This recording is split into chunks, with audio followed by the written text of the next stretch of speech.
Hello friends, good afternoon. দেখো আজ দুপুরে রান্নাবান্নার মধ্যে কী আছে, দু রকম মাছ তো করবোই। সোনাখোরকে আর হচ্ছে মৌরলা মাছের ঝাল করবো। সোনাখোরকে ভাজা করেছি, ওইটা খাওয়ার সময় তোমাদের সাথে শেয়ার করবো। এখন ডিম কষা করছি, কড়াইশুঁটি নতুন আলু দিয়ে একদম গা মাখা।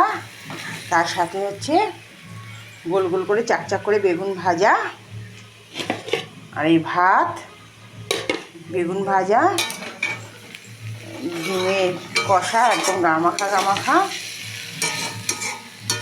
আর করব হচ্ছে মৌরলা মাছের ঝাল, ওইটা এখনও হয়নি, এটা হবে।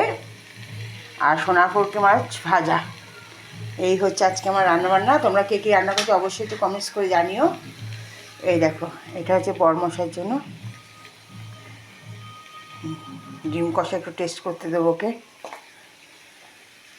তুমি কি এখানে এসছো?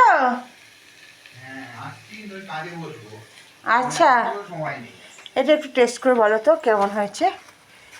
এক চুলো সময় নেই কিন্তু আমার। আচ্ছা ঠিক আছে, জানি অফিসের কাজ করছো। দাও চামচ দেবে।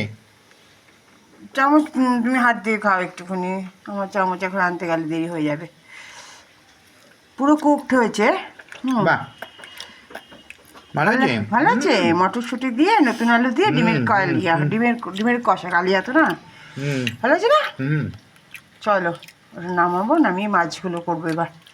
চলো বন্ধুরা, দুপুরে খাওয়া দাওয়ার সময় দেখা হবে, টাটা। এটা কিন্তু ডিম, বুঝতে ডিম পারছো? আমি খাবো না। কেন? খাও মা, ডিম কষা দিলাম, ডিম আমি খাবো না। না, খাও ডিম খাও খাওয়া ভালো না। খাও, টাটা। রেখে দাও, দুপুরে খাবো।